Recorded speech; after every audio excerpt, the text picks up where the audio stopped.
എൻ്റെ അടുത്തേക്ക് വന്നിട്ട് അവൻ പ്രൈവറ്റ് പാർട്സ് റബ്ബ് ചെയ്തുകൊണ്ടിരിക്കുന്നു. എൻ്റെ ഉടുപ്പിനകത്ത് കൈയിടുന്നു, അവിടെ ഇവിടെയൊക്കെ പിടിക്കാൻ നോക്കുന്നു. 4 വയസ്സുള്ളൊരു 4 വയസ്സോ? 4 years old. ഈ അഡൽട്ട് സ്ത്രീകളുടെ ബൂബ്സിനോട് ഒരു പ്രത്യേക താല്പര്യമായിരുന്നു ആദ്യം തുടങ്ങിയത്. ടീച്ചേഴ്സിൻ്റെ ആണെങ്കിലൊക്കെ ക്ലീവേജിലേക്ക് തന്നെ നോക്കുക, അല്ലെങ്കിൽ ഒന്ന് എടുക്കാൻ നേരത്തൊക്കെ പെട്ടെന്ന് അങ്ങനെ പ്രസ് ചെയ്യുക, പിടിക്കുക, പ്രൈവറ്റ് പാർട്സ് ഒക്കെ കാണിച്ചുകൊണ്ടിരിക്കുക. കെട്ടിപ്പിടിച്ച് ഉറങ്ങുമ്പോൾ അമ്മയുടെ എന്താ പറയണേ ബ്രസ്റ്റിലൊക്കെ ഒന്ന് ഇതാക്കുക. അമൃതയുടെ അടുത്ത് വന്ന അങ്ങനെ ഒരു ഏറ്റവും മൈനർ ഒരു ഏജ് ഓഫ് ഡിപ്രഷൻ, OCDയുടെ കൂടെ സെക്ഷൽ ട്രേറ്റ്സ് ഒക്കെ കാണിച്ച ഒരു 7 year old കുട്ടി ഉണ്ടായിരുന്നു. 7 വയസ്സ്. അശ്ലീലം ചോദിക്കുക, വളരെ മോശപ്പെട്ട പിക്ചേഴ്സ് അയക്കുക. ആ കുട്ടിയുടെ ബ്രദറും അതിനകത്ത് ഇൻവോൾവ് ആയി. പഴയകാല പാരന്റിങ് ഉണ്ടായിരുന്നു, ബെൽറ്റൂരിയൊക്കെ അടിക്കുന്ന ആൾക്കാരൊക്കെ ആ കാലത്തിലൊക്കെ. അത് ഇപ്പോഴും ഉണ്ടോ? ഇപ്പോഴും ഉണ്ടോ? ഒരാള് കംപ്ലൈന്റ് ആയിട്ട് പറയും, മാം ഹസ്ബൻഡ് അങ്ങനെ ചെയ്തു, അങ്ങനെ പറയാറുണ്ട്. ചൈൽഡ് ലൈൻ വല്ലതും അറിഞ്ഞാൽ you are under the bars actually. ഇന്നത്തെ എപ്പിസോഡിൽ നമ്മളുമായിട്ട് ജോയിൻ ചെയ്യുന്നത് പാരന്റിങ് കോച്ചായ അമൃതയാണ്. നമുക്കൊരു ഇൻട്രൊഡക്ഷൻ്റെ ആവശ്യമില്ല, because you are all over the media. ഞാൻ ഇൻ പേഴ്സൺ ആദ്യമായിട്ടാണ് അമൃതയെ കാണുന്നത്. സോ നല്ല ഭംഗിയുള്ളൊരു പാരന്റിങ് കോച്ചാണെന്ന് പറയാറുണ്ടോ വന്നിരിക്കുന്ന ഫാമിലീസൊക്കെ? അങ്ങനെ പറയണ്ടല്ലോ, ഐ നോ. അതുകൊണ്ട് തന്നെ അങ്ങനെ ഒരു കമന്റ് ഒന്നും കിട്ടാറില്ല. Very beautiful.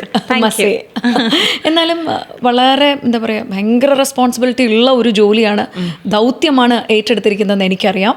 കഴിഞ്ഞൊരു 6 മാസത്തെ കാര്യമാണ് എനിക്കറിയേണ്ടത്. വന്നതിൽ ഏറ്റവും ചാലഞ്ചിങ് ആയ ഒരു ജോണർ കേസസ് എന്തായിരിക്കും? ലാസ്റ്റ് 6 months ബേസിക്കലി നമ്മൾ ഇതുപോലെ സംസാരിക്കുന്നത് അനുസരിച്ചിട്ടാണ് പിന്നെയുള്ള കേസല്ല. That's something that I always look up to. ഇപ്പോൾ നമ്മൾ ഇൻസ്റ്റഗ്രാമിലാണെങ്കിലും സംസാരിക്കുന്ന വിഷയങ്ങളിൽ തട്ടിയുള്ള കേസായിരിക്കും പിന്നെ കുറച്ച് നാളത്തേക്ക് വരാം. അപ്പം മെയിനായിട്ട് വന്നിരിക്കുന്ന 2 ജോണർ എന്ന് പറഞ്ഞാൽ, ഒന്ന് പേരൻറ്റിങ് ട്രോമ കാരണം ഇപ്പോൾ ജീവിതം നശിപ്പിച്ചുകൊണ്ടിരിക്കുന്ന മനുഷ്യർ. ഓക്കെ. 2 ഈ പറയുന്ന പോലെ കപ്പിളിൻ്റെ ഇടയിൽ ഉണ്ടാകുന്ന പ്രശ്നം. അല്ലാതെ parenting as such A concern ഇപ്പോൾ വരൽ വളരെ കുറവാണ്. ഐ ഓൾവേസ് തോട്ട് കുറച്ചുകൂടെ നമ്മളിങ്ങനെ ഇൻഫർമേഷൻ കൊടുക്കുമ്പോൾ അതേ കറക്റ്റിങ് ഇറ്റ്, പക്ഷേ അത് വേ ദേ കറക്റ്റിങ് ഇറ്റ്, അപ്പോൾ അവർക്ക് മനസ്സിലാവുന്നുണ്ട് ഇവിടെ ഒരു പ്രശ്നമുണ്ട്. ഇപ്പോൾ കുറേ പേര് ഐഡൻറ്റിഫൈ ചെയ്യുന്നുണ്ട്, ഞങ്ങളുടെ പേരൻറ്റിങ്, ഞങ്ങൾക്ക് കിട്ടിയ parenting was really not worthy, അതൊരു കാരണം ഞങ്ങൾക്ക് ഒരുപാട് ഇഷ്യൂസ് ഉണ്ട്, and then we are just transforming it. So കഴിഞ്ഞ കുറച്ച് നാളുകളായിട്ട് എനിക്ക് വരുന്നതെല്ലാം അങ്ങനെയുള്ള ട്രോമ ഇതായിട്ടുള്ള കേസസ് ആണ്. ഓക്കെ. എന്നാലും നമ്മുടെ കേരളത്തിലെ പാരൻസിൻ്റെ ഏറ്റവും വലിയൊരു പ്രശ്നമായിട്ടും അമൃതയ്ക്ക് തോന്നിയൊരു കാര്യം എന്താണ്? കേരളത്തിൻ്റെ പേരൻസിൻ്റെ എന്ന് പറയുമ്പോൾ ഇപ്പം മിലേനിയൽസ് ഉണ്ട്. അപ്പം ഞാനൊക്കെ ഒരു മിലേനിയൽസ്. നമ്മുടെ ഒരു പേരൻറ്റ് ആ ഒരു ജനറിനെ ചോദിക്കുകയാണെങ്കിൽ നമ്മൾ ഏറ്റവും വലിയ പ്രശ്നം എന്ന് വെച്ച് കഴിഞ്ഞാൽ, സ്റ്റിൽ ഇപ്പോൾ 30 or 40 years ഉള്ള ഒരു ചൈൽഡ് ഉണ്ടെങ്കിൽ പോലും പേരൻസ് ചിന്തിക്കുന്നത് ഞങ്ങൾ വഴക്ക് കൂടിയാൽ അത് സോൾവ് ചെയ്യേണ്ട ഉത്തരവാദിത്തം ഞങ്ങളുടെ മക്കളുടെ ആണെന്നാണ്. 1. 2, ഈ പറയുന്ന പോലെ ഉത്തരവാദിത്തങ്ങൾ നടത്തി കൊടുക്കേണ്ട ആൾക്കാരാണ് മക്കൾ എന്ന് പറഞ്ഞാൽ, ഇപ്പോൾ 4 മക്കളുണ്ട്, ഏറ്റവും ഇളയ ആളുടെ കല്യാണം നടത്താൻ അപ്പനും അമ്മയ്ക്കും വകയില്ല. ദെൻ ഇറ്റ്സ് കംപ്ലീറ്റ്ലി മൂത്ത കുട്ടിയുടെ ഉത്തരവാദിത്തമാണ്. മോസ്റ്റ്ലി അത് ആൺകുട്ടിയാണെങ്കിൽ പ്രത്യേകിച്ചും. ഓക്കെ.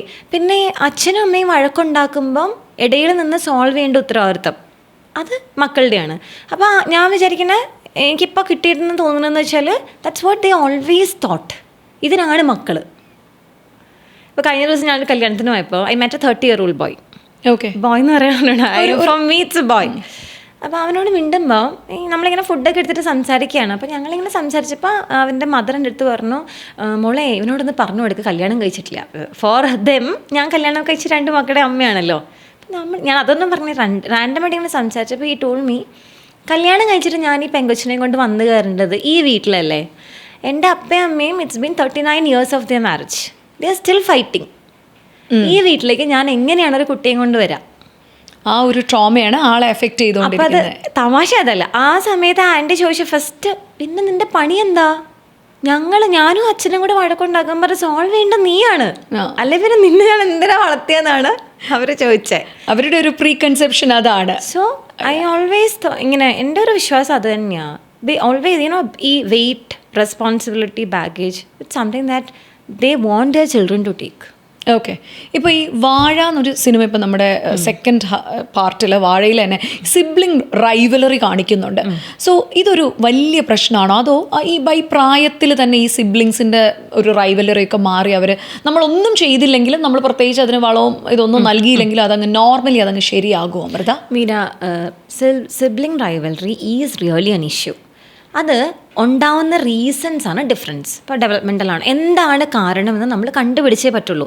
ഇപ്പോൾ 2 3 പോട്ടെ 4 മക്കൾ വരെയുള്ള ഒരു ഫാമിലി എടുക്കുകയാണെങ്കിൽ എവിടുന്നാണ് ഈ റൈവലറി കോസ് ചെയ്യുന്നതിൻ്റെ റീസൺ എന്താണെന്നുള്ളത് വലിയ കൺസേണാണ്. ഇപ്പോൾ ഫോർ എക്സാമ്പിൾ ജെൻഡർ വെച്ചിട്ട് തന്നെ പറയാം. ആൺകുട്ടി വേണമായിരുന്നു, പെൺകുട്ടിയാണ് വന്നത്, പിന്നെ വന്ന കുട്ടി ആൺകുട്ടിയാണ്. അപ്പോൾ അവിടെ തന്നെ വളരെ മനസ്സിലാവുന്ന രീതിയിലുള്ളൊരു ചേഞ്ച് പേരൻസ് തന്നെ കാണിക്കുന്നുണ്ട്. അപ്പം ഇവിടെ വരുന്ന ഒരു റൈവലറിയുടെ കോസ് എന്താ? ഈ കാണുന്ന എൻവയറമെൻ്റൽ ഫാക്ടേഴ്സാണ്. ഇനി 2 പെൺകുട്ടികളാണെങ്കിലും ബോഡി ഷെയിം ചെയ്യുന്ന പേരൻസ് ഉണ്ട്. ഇപ്പോൾ അനിയത്തി കുറച്ചും കൂടി ചബ്ബിയായിരിക്കും, അല്ലെ ചേച്ചി കുറച്ചും കൂടി ചബ്ബിയായിരിക്കും, കാണാൻ കുറച്ചുകൂടി ഭംഗിയായിരിക്കും, അല്ലെ ഇരുണ്ടിട്ടാകാം, വെളുത്തിട്ടാകാം, മൂക്ക്. ഇപ്പം നമ്മൾ സിബ്ലിങ്സ് ആണെങ്കിൽ തൻ്റെ മൂക്ക് നമ്മുടെ കോൺസെപ്റ്റിൽ നല്ലതാണ്, അപ്പം എന്നെ ആയിരിക്കും ഷെയിം ചെയ്യുന്നത്. അപ്പോൾ എനിക്കെങ്ങനെ തന്നോടൊരു കണക്ഷൻ ഉണ്ടാവുക? അങ്ങനെ എന്താണ് റീസൺ എന്നുള്ളത് ഭയങ്കര ഇമ്പോർട്ടൻ്റ് ആയിട്ട് നമ്മൾ അണ്ടർസ്റ്റാൻഡ് ചെയ്യേണ്ട ഒരു കാര്യമാണ്. 1. 2, ആസ് വി ഗ്രോ അപ്പ് നമ്മൾ എത്രത്തോളം കണക്റ്റഡ് ആവുന്നു എന്നുള്ളത്, നമ്മൾ എത്രത്തോളം കമ്മ്യൂണിക്കേറ്റ് ചെയ്യുന്നു എന്നൊരവസ്ഥയിൽ ഇരിക്കും. ഇപ്പോൾ ഫോർ എക്സാമ്പിൾ ഇപ്പം നമ്മൾ സിസ്റ്റേഴ്സാണെന്ന് വിചാരിക്കൂ. നമ്മുടെ ഒരു വല്യമ്മ ഒരു ഫംഗ്ഷന് ഇട്ടപ്പോൾ നമ്മൾ 2 പേരും ബോഡി ഷെയിം ചെയ്യുകയാണെന്ന് വിചാരിക്കും. തൻ്റെ മൂക്കിനെ പ്രശംസിക്കുന്നു, എൻ്റെ മൂക്ക് ഇതുപോലെ ഇരിക്കുന്നു. അപ്പം ഞാനൊക്കെ ചെറിയ മുതലേ കേട്ടിട്ടുള്ളൊരു കാര്യം അത്. ഓക്കെ. അപ്പോൾ താൻ എനിക്ക് വേണ്ടി സ്റ്റാൻഡപ്പ് ചെയ്യുകയാണെങ്കിൽ ഒരു പരിധിവരെ എനിക്ക് ഇവൾക്ക് അങ്ങനെ ഒരു ഫീലിംഗ് ഇല്ല എന്നൊരു സാധനം വരില്ലേ? So I feel more comfortable to connect to you. അല്ലെങ്കിൽ സംസാരിക്കാൻ എനിക്ക് കുഴപ്പം തോന്നില്ല. അപ്പോൾ താങ്കളത് ബോധറേ ചെയ്യുന്നില്ലെങ്കിൽ you are not even seeing my agony. ഞാൻ എന്താ അനുഭവിക്കുന്നത്, എൻ്റെ പ്രോബ്ലം എന്താണെന്ന് പോലും മനസ്സിലാവുന്നില്ല. സോ ആ ഒരു സെറ്റിൽ നിന്ന് മാത്രമാണ് ഇവർ തമ്മിലുള്ള റിലേഷൻഷിപ്പ് വരാം. ഇതൊക്കെ വളരെ കുഞ്ഞു കാര്യമായിട്ട് ഞാൻ പറഞ്ഞു കേട്ടോ. പക്ഷേ ഇതെല്ലാം ഒരു കാര്യം. ഇപ്പോൾ കഴിഞ്ഞ ദിവസം വന്നൊരു കേസിനകത്ത് ഈ പറഞ്ഞ പോലെ 4 കുട്ടികളാണ്. അപ്പം എക്സ്പ്രഷൻ ഓഫ് ലവ് ആണ് അവരുടെ പ്രശ്നം. ആൺകുട്ടിയോട് മാത്രമാണ് അമ്മ ഒരു സ്നേഹം എക്സ്പ്രസ് ചെയ്യുന്നത്. ഇപ്പം ഒരു തലോടലാണെങ്കിലും പുറത്തേക്ക് പോകുന്നു, അപ്പം അമ്മ അവനോട് മാത്രമേ കൺസേൺ എന്നുവെച്ചാൽ ഒരു ഭയെങ്കിലും പറയുള്ളൂ. അപ്പം ഞാൻ ഇറങ്ങുകയാണെങ്കിൽ അമ്മ നിന്ന് മൂളും എന്നാണ് കുട്ടി പറയണത്. എന്നോട് പറയുന്ന കുട്ടി is 35 years old. She is married and she has 2 children. അപ്പം എന്താ പ്രശ്നം എന്ന് വെച്ച് കഴിഞ്ഞാൽ ഇയാൾ എന്തിനാ വരുന്നതെന്ന് വെച്ച് കഴിഞ്ഞാൽ 2 മക്കൾ തമ്മിൽ എന്തെങ്കിലും കാണുമ്പോൾ ഇയാൾക്ക് അയാളുടെ ചൈൽഡ്ഹുഡിൽ എൻ്റെ ഇത് തന്നെയല്ലേ ഞാൻ അനുഭവിച്ചത്, അല്ലെങ്കിൽ ഇത് അങ്ങനെ തികട്ടി വരികയാണ്. അതുകൊണ്ടാണ് വരുന്നത്. So this is all it's എന്താ പറയുക ഡീപ്പായിട്ടുള്ളൊരു കോസ് ഉള്ള കാര്യമാണ്. സോ ഇത് എന്തുകൊണ്ടുണ്ടായി? ഇത് ബൈ ഏജിങ്ങിൽ അമൃത ഇതങ്ങ് റാപ്പപ്പ് ആയി വരുമോ? കാരണം വാഴയിൽ തന്നെ ക്ലൈമാക്സ് ആകുമ്പം സിബ്ലിങ്സ് ആണ് നിൽക്കുന്നത്, അവർ ഒരാളെ പിടിച്ച് നിൽക്കും, അനിയനാണ് ചേട്ടന് വേണ്ടി നിൽക്കുന്നത്. ഇത് ബൈ ഏജിങ് നമുക്ക് കുറച്ച് മെച്യൂരിറ്റി ഒക്കെ അക്യൂർ ചെയ്യുമ്പം അങ്ങ് സെറ്റ് ആവുന്ന പരിപാടിയാണോ ഇത്? സത്യത്തിൽ അതിന് ഉത്തരം പറയാൻ വാഴ ഞാൻ കണ്ടിട്ടില്ല. ഓക്കെ. അതുകൊണ്ട് എനിക്ക് അതിന്റെ ഒരു കോണ്ടെക്സ്റ്റ് അറിഞ്ഞൂടാ. അവർ വളരുമ്പോൾ ഇവർ ഓക്കെ ആവുന്നതായിട്ടാണ്. പക്ഷെ അതിനകത്ത് ഞാൻ ചോദിക്കുന്നത് വെച്ച് കഴിഞ്ഞാൽ എന്താണ് അവരുടെ ഒരു ഫാക്ടേഴ്സ്? ഇപ്പൊ അനിയന് ചേട്ടനെ സപ്പോർട്ട് ചെയ്യാൻ ചേട്ടനെ കുറിച്ച് അനിയന് വേറെ എന്തെങ്കിലും ഒരു ഇൻപുട്ട് ഉണ്ടോ? അവൻ അറിയാമോ? ആരെങ്കിലും എന്തെങ്കിലും പറഞ്ഞു കൊടുക്കുന്നുണ്ട് അവൻ കാണുന്നുണ്ടോ? ഓർ ഹൗ ഹീസ് അണ്ടർസ്റ്റാൻഡിങ് ചേട്ടൻസ് ട്രോമ? എന്താ ആ ഒരു ഫീലിംഗ് എങ്ങനെയായി കുട്ടിക്ക് മനസ്സിലാവുന്നേ? ഇതെല്ലാം ഡിപ്പെൻഡ് ചെയ്തിരിക്കും. ഇതൊന്നും അറിയാത്ത ഒരാൾക്ക് ഇറ്റ്സ് നോട്ട് പോസിബിൾ. ഇപ്പോൾ Amritha itself is like 2 മക്കൾക്ക് അമ്മയാണ്. സോ ഒരിക്കലും അമ്മയായ മൊമെന്റ് തൊട്ട് ഞാൻ ഒരിക്കലും ഇതെൻ്റെ മക്കളോട് ചെയ്യില്ല എന്ന് വിചാരിച്ചൊരു കാര്യം എന്താണ്? ഒരുപാട് കാര്യങ്ങളുണ്ട്. പക്ഷെ അതിലൊന്ന് ഏറ്റവും ഇമ്പോർട്ടൻ്റ് ആയിട്ടുള്ളത് ഞാൻ എന്നോട് തന്നെയും ഞങ്ങൾ പരസ്പരവും പ്രോമിസ് ചെയ്തൊരു കാര്യം, ഒരാൾക്ക് കിട്ടിയത് മറ്റേയാൾക്ക് കിട്ടാതിരിക്കില്ല എന്നുള്ളതാണ്. Okay. If I gave something to one, അത് മറ്റേയാൾക്കത് കിട്ടിയിരിക്കും in a way or the other way. That's something I made myself very clear. Okay. രണ്ടാമത്തെ ആൾ വരുന്ന ഒരു മൊമെന്റിൽ ഒന്നാമത്തെ ആളുടെ ഒരു റിയാക്ഷൻ എങ്ങനെയായിരുന്നു Amrita? Basically that was like very much pre planned process ആയിരുന്നു. ഞങ്ങൾ we decided to have 2 children. So it was a very pre planned long പ്രോസസ്സാണ്. അപ്പോൾ ഞങ്ങൾക്ക് 2 കുട്ടികൾ വേണം എന്നായിരുന്നു, അല്ലാതെ എൻ്റെ മോന് വേണ്ടി ഒരു സിബ്ലിംഗ് എന്നായിരുന്നില്ല. ഞങ്ങൾക്ക് 2 കുട്ടികൾ, ഇത്ര ഗ്യാപ്പ് ഉണ്ടാവണം എന്നൊക്കെ തീരുമാനിച്ചാൽ ഞാനാണ്. Because my husband was like it is your body, it is your decision. And ഇതെനിക്ക് പറയണമെന്നുണ്ടായിരുന്നൊരു കാര്യമാണ്. ഞാൻ കരിയർ ബ്രേക്ക് എടുത്ത് എൻ്റെ മക്കളുടെ കൂടെ ഇരിക്കണം എന്ന് തീരുമാനിച്ചതിന് ശേഷമാണ് ഇതെല്ലാം ചെയ്തത്. അല്ലാതെ I was not running. I wanted to sit with my child. I mean with my children. കാരണം I wanted to see them grow. ഇതെൻ്റെ സെൽഫിഷ് നീഡാണ്. So he was like completely up to you, നീയാണ് തീരുമാനിക്കുക എന്ന് പറഞ്ഞിരുന്നു എൻ്റെ അടുത്ത്. So അപ്പോൾ മൂന്നാമത്തെ ആളെന്ന് പറയുമ്പോൾ, ഞങ്ങൾ മൂന്നായിട്ട് നിൽക്കുന്ന നാലാമത്തെ ആളെന്ന് പറയുമ്പോൾ ഞങ്ങൾക്കൊരു ബേബി വേണം. ഓക്കെ, അങ്ങനെയാണ് അവൻ്റെ അടുത്ത് അത് പ്രസന്റ് ചെയ്തത്. He was very welcoming. He was very welcoming. അവൻ അങ്ങനത്തെ ഒരു ഇഷ്യൂസ് ഉണ്ടായിരുന്നില്ല. And for him he was like, അവന് ഞാൻ അങ്ങനെ എൽഡർ റെസ്പോൺസിബിലിറ്റി അങ്ങനെയൊന്നും കൊടുത്തിട്ടില്ല. But then he has a very bad habit of taking responsibilities. അത് കാണുമ്പോൾ എനിക്ക് ബുദ്ധിമുട്ടാവാറുണ്ട്. സോ ഐ റിമൈൻഡ് ഹിം, ഇതൻ ഐ നോ എന്താ ചെയ്യേണ്ടതെന്ന് എനിക്കറിയാം. കളിക്കാൻ പോയി കഴിഞ്ഞാൽ നീ അവളെ നോക്കണ്ട, ഞാനുണ്ട് അവളെ നോക്കാൻ വേണ്ടിയിട്ട്. You go play with your friends, ഞാൻ നോക്കിക്കോളാം, അങ്ങനെയാണ്. പക്ഷേ he tend to have the elderly ഒരു സൈക്കോളജി അങ്ങനെയാണ്. The tend to take that responsibilities, അങ്ങനെ ഒരു സാധനം ഉണ്ട്. അല്ലാതെ അങ്ങനെ ഞാൻ എപ്പോഴും കേട്ടിട്ടുണ്ട്, അല്ലെങ്കിൽ ദറ്റ് വി പ്ലാൻ എൽഡേഴ്സിനെ ട്രെയിൻ ചെയ്യത്തില്ലേ, അങ്ങനെയൊന്നും ഉണ്ടായിരുന്നില്ല. It was like we wanted, ഇപ്പോൾ ഒരു കുട്ടിയും കൊണ്ടാണെങ്കിൽ it was like we want another child. Okay, അപ്പോൾ ടീമിൽ കൂട്ടണോ കൂട്ടാതിരിക്കില്ല, it's completely up to you. Okay, അതിലൊന്നും നമ്മുടെ പ്രശ്നമില്ല. അത് റൈവൽറി ആവില്ല. ഓക്കെ, ഞങ്ങൾക്ക് 3, 4, 6, 10 whatever, that's our choice. We'll take care of them all alike. ഇപ്പോൾ ഒരു കഴിഞ്ഞൊരു 10 വർഷത്തെ നമ്മളൊരു കേരളത്തിൻ്റെ ഒരു ഹിസ്റ്ററി എടുക്കുകയാണെങ്കിൽ, പണ്ടത്തെ എന്താ പറയുക, 20 കല്യാണം കഴിക്കുന്നു, 22 കുട്ടി ഉണ്ടാവുന്നു, അടുത്ത 25 രണ്ടാമത്തെ കുട്ടി, ആൻഡ് 28 മൂന്നാമത്തെ കുട്ടി, ഫിനിഷ്ഡ്. ഈ ഒരു സാധനം ഇപ്പോൾ ബ്രേക്ക് ആയിക്കൊണ്ടിരിക്കുകയാണ്, ഫുള്ളി ബ്രേക്ക് ആയി. കാരണം 30 കെട്ടുന്നു, ഫിനാൻഷ്യലി സെറ്റിൽഡ് ആയിട്ട് ആദ്യത്തെ കുട്ടി ഉണ്ടാവുന്നു, അത് കഴിഞ്ഞിട്ട് പിന്നെയും ഒരു സെറ്റിൽമെൻറ്റും കൂടെ കഴിഞ്ഞിട്ട് നെക്സ്റ്റ് കുട്ടി. അപ്പം ബൈ 40 ആകുമ്പോഴേ your process will be done എന്നുള്ളൊരു മെൻറ്റാലിറ്റിയിലേക്ക് നമ്മുടെ കേരളത്തിൽ പെൺകുട്ടികളും ആൺകുട്ടികളും എത്തി. ലേറ്റായിട്ട് കല്യാണം കഴിച്ച് തുടങ്ങി, ലേറ്റായിട്ട് കുട്ടികളായി തുടങ്ങി.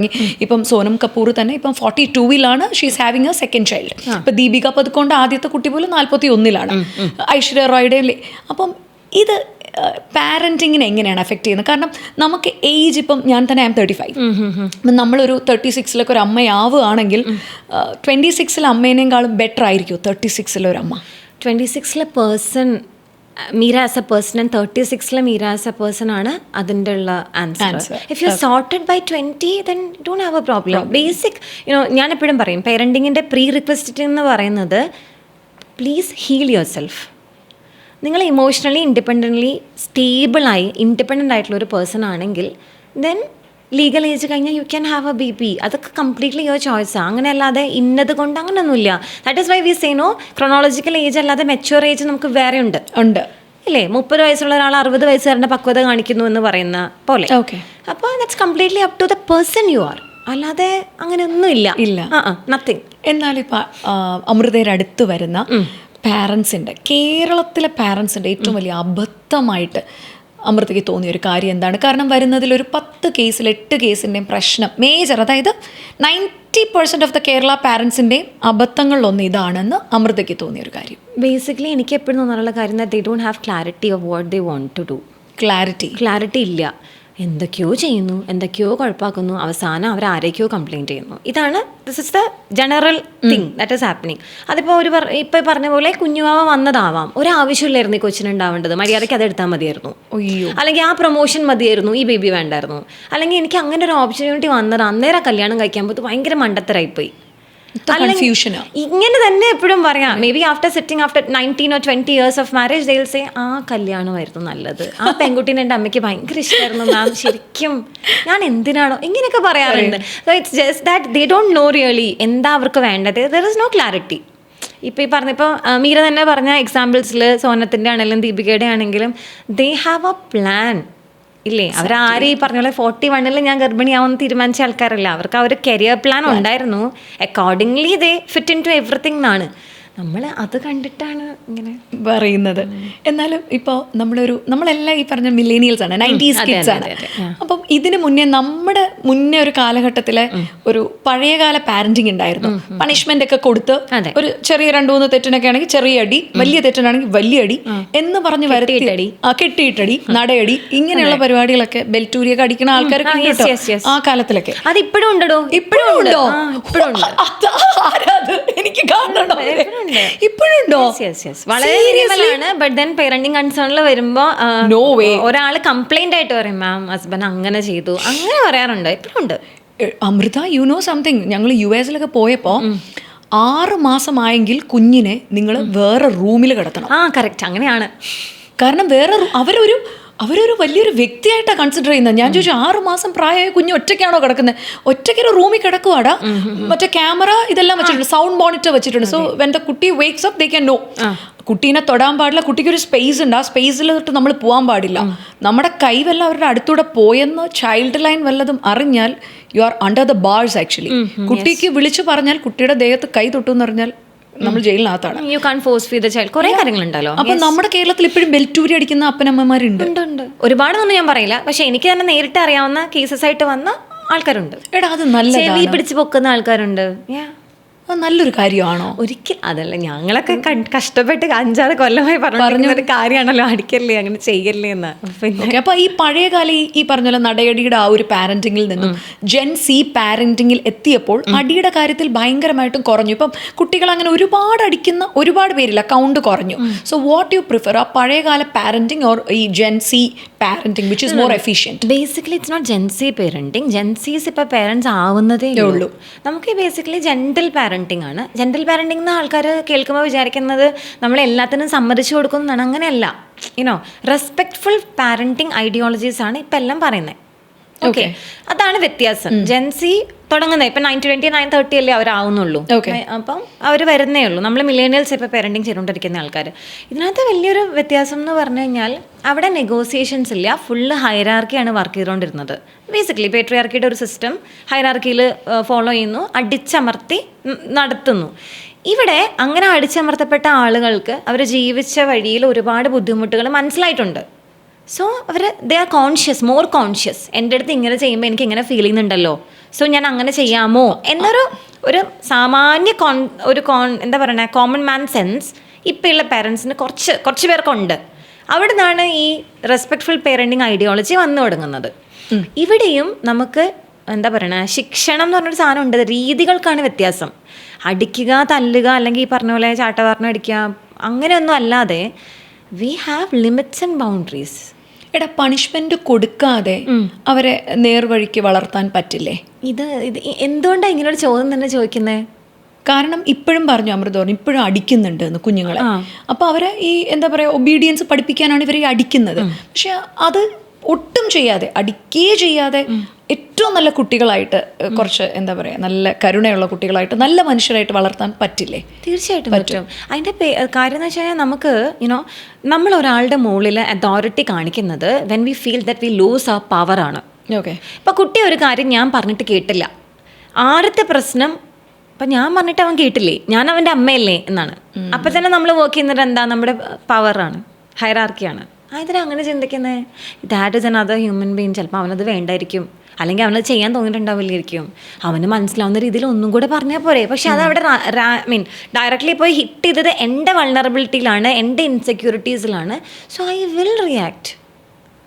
മനസ്സിലായോ? പിന്നെ ഞാൻ നേരത്തെ പറഞ്ഞിട്ടുള്ള കാര്യങ്ങളാണ്. അതായത് ഓരോ പേരൻസിനും ഒരു ഐഡിയോളജി ഉണ്ട്. എൻ്റെ മക്കൾ ഇങ്ങനെ ആയിരിക്കണം, ഇങ്ങനെ പഠിക്കണം, ഇത്ര മാർക്ക് മേടിക്കണം, ഇങ്ങനെ ഒരു ഇതുണ്ട്. എൻ്റെ സ്വപ്നങ്ങൾ ഞാൻ പേഴ്സ്യൂ ചെയ്യേണ്ടതാണ്, എൻ്റെ മക്കളെ കൊണ്ട് പേഴ്സ്യൂ ചെയ്യേണ്ടതല്ല. അതൊന്നൊരു ക്ലാരിറ്റി. ഇനി എൻ്റെ അമ്മ എന്നോട് ഇങ്ങനെ ചെയ്തത് കൊണ്ട് ഞാൻ അങ്ങനെ ചെയ്യാൻ പാടില്ല, നല്ലത്. പക്ഷെ നിങ്ങളുടെ കുട്ടിക്ക് എന്താ വേണ്ടതെന്ന് നിങ്ങൾ മനസ്സിലാക്കി അതല്ലേ നിങ്ങൾ ചെയ്യണ്ടേ. ഇനി വാട്ട് യു റിയലി വോണ്ട്, ഇപ്പം പറഞ്ഞ പോലെ സമാധാനമുള്ള എംപതറ്റിക് ആയിട്ടുള്ള നല്ല കുഞ്ഞുങ്ങൾ ഉണ്ടാവണം. ഇതെല്ലാം സബ്ജക്റ്റീവ് ഡെഫിനിഷൻസ് ഉള്ള സാധനങ്ങളാണ്. What is empathy to me might not be what is empathy to you. What is സ്നേഹം, വാട്ട് ഇസ് കരുണ for you and me would be different അല്ലേ. അപ്പോൾ ജനറലായിട്ട് മറ്റൊരു മനുഷ്യനെ ബുദ്ധിമുട്ടിക്കാത്ത രീതിയിൽ, അല്ലെങ്കിൽ സമൂഹത്തിനും രാഷ്ട്രത്തിനും ഒരു പൗരനും ഒന്നും ബുദ്ധിമുട്ടില്ലാത്ത രീതിയിൽ എങ്ങനെ വളർത്താം, അതിന് ഇവരെ ഇങ്ങനെ അടിക്കുന്നത് എന്തിനാ? കാര്യങ്ങൾ പറഞ്ഞു കൊടുത്താൽ പോരെ, അത്രേ ഉള്ളൂ. പക്ഷേ the thing is when you say about this gentle parenting ideology you have to be very clear about the framework. അതായത് നമ്മൾ വടിയെടുത്ത് അടിക്കുന്നില്ല എന്നേ ഉള്ളൂ, പക്ഷെ നമ്മൾ വളരെ ക്ലിയറായി നോ പറയുന്നുണ്ട്. എപ്പോൾ മുതൽ? 10 മാസം മുതൽ. 10 മാസം തൊട്ട്. അവിടെയാണ് ബൗണ്ടറിയുടെ കോൺസെപ്റ്റ് സാധാരണ തുടങ്ങുന്നത്. You don't do this because this consequences അല്ല, this are the reasons why I am saying you don't do this. ഇത് ചെയ്താൽ ഇതിന് കോൺസിക്വൻസ് ഉണ്ടാകും. അത് അടിയും മിണ്ടാതിരിക്കൽ, മുഖം കേൾപ്പിച്ചു വിടൽ, അമ്മയ്ക്കിനി കൊച്ചിനെ വേണ്ട, അങ്ങനെയൊന്നുമല്ല. ചില കാര്യങ്ങൾ നമ്മൾ മാറ്റി വെക്കും. നോ ഒരിക്കലും യേസ് ആവില്ല, യേസ് ഒരിക്കലും നോ ആവില്ല. ഈ മില്ലേനിയൽസ് പാരൻസിൻ്റെ ഇടയ്ക്ക് ഉണ്ടായിരുന്ന ഒരു സംഭവമാണ്, അമ്മയോട് പോയി ചോദിക്കും. അപ്പോൾ അമ്മയുടെ തെലുമ്പ് പറയും, അച്ഛനോട് പോയി ചോദിക്കും. ഈ ബോള് കളിയായിരുന്നു, എന്തൊരു പെർമിഷൻ ചോദിക്കുമ്പോഴും പോയി അങ്ങനെയല്ല, മ്യൂച്വലി ഡിസൈഡ് ചെയ്യുക. എന്നിട്ട് കുട്ടിയുടെ അടുത്ത് ഇപ്പോൾ എന്തെങ്കിലും കൺഫ്യൂഷൻ ഉണ്ടെങ്കിൽ പറയാലോ. ഞാനിപ്പോൾ ഗ്രാൻഡ് പാരൻസിൻ്റെ കൂടെ ആണെങ്കിൽ എല്ലാവരും അഭിപ്രായം പറയും. അപ്പോൾ കുട്ടികളില്ലാത്ത സമയത്ത് നിങ്ങളൊരു കൺസെൻസസിൽ എത്തുക, എന്നിട്ട് ചെയ്യാം, എന്നിട്ട് പ്രസന്റ് ചെയ്യും. ഇനി ചില പേരൻസ് ഒക്കെ നിന്നെ ഞാനാ വളർത്തിയ ഇങ്ങനെയാണ് അതുകൊണ്ട് ഇങ്ങനെ, that's where they are coming from. അപ്പോൾ നമ്മളില്ലാത്ത സമയത്ത് നമ്മുടെ കുഞ്ഞുങ്ങളെ നോക്കുന്നത് അവരാണ്. അപ്പോൾ അവർ ആ രീതിയിൽ ചെയ്യട്ടെ. ഞാൻ വന്നു കഴിയുമ്പോൾ ഇങ്ങനെ ചെയ്യാം. അപ്പോൾ ഉള്ള കൺഫ്യൂഷൻ എന്താണെന്നറിയോ, എപ്പോഴും കിട്ടുന്ന ഒരു ക്വസ്റ്റ്യൻ ആണ്. അപ്പോൾ മാം, നമ്മളെക്കാൾ കൂടുതൽ ഗ്രാൻഡ് പാരൻസിന് ഇഷ്ടമായിരിക്കില്ലേ? ഞാൻ തിരിച്ചു ചോദിക്കും, നമുക്കൊക്കെ ഒരു പ്രായം വരെ നമ്മുടെ അമ്മയും അച്ഛനെയും ഇഷ്ടം ഗ്രാൻഡ് പാരൻസിന് തന്നെ അല്ലായിരുന്നോ? അല്ലായിരുന്നോ? നമുക്ക് ഓരോ മനുഷ്യരോടുള്ള റിലേഷൻഷിപ്പ് ഓരോന്നല്ലേ, എല്ലാവരോടും ഒരേപോലെ അല്ലല്ലോ. അച്ഛൻ്റെ അമ്മയുടെയും ഉത്തരവാദിത്തം അല്ലല്ലോ ഗ്രാൻഡ് ഫാദറിൻ്റെയും ഗ്രാൻഡ് മദറിൻ്റെയും. അതല്ലല്ലോ അമ്മയുടെ അനിയത്തിയുടെയോ അല്ലെങ്കിൽ അച്ഛൻ്റെ ബ്രദറിൻ്റെയോ ഉള്ളത്. എല്ലാ റിലേഷൻഷിപ്പും ഡിഫറെൻ്റ് അല്ലേ. ഒരു ചെറിയ നോട്ടിനെസ് എവിടെ കാണിക്കാനാണ് ഏറ്റവും അരും തോന്നുക? അച്ഛൻ്റെ അമ്മയുടെ അടുത്തല്ലല്ലോ. അല്ല എന്നും പറഞ്ഞ അച്ഛനും അമ്മ ഇല്ലാതെ മാറുന്നില്ലല്ലോ. നമ്മളെന്തിനാ അങ്ങനെ പേടിക്കുന്നേ? ഈ ലോകത്തിൽ എല്ലാത്തിനുള്ള സ്പേസ് ഉണ്ട്. ഇങ്ങനെ പിടിച്ചു വെക്കാനും ഇതാക്കാനും നോക്കരുതെന്ന് മാത്രമേ ഉള്ളൂ. അടിക്കേണ്ട ആവശ്യമേ ഇല്ല, നമ്രത അടിക്കേണ്ട ആവശ്യമില്ല. പക്ഷേ വളരെ സ്ട്രിക്റ്റായി എന്താ പറയണേ, പറയേണ്ട രീതിയിൽ പറയണം, അത്രേ ഉള്ളൂ. അത്രേ ഉള്ളൂ. And you to very strict about what you are saying. Okay, നിങ്ങൾക്ക് ഒരു സംശയം ഉണ്ടായാൽ പണിയാവും.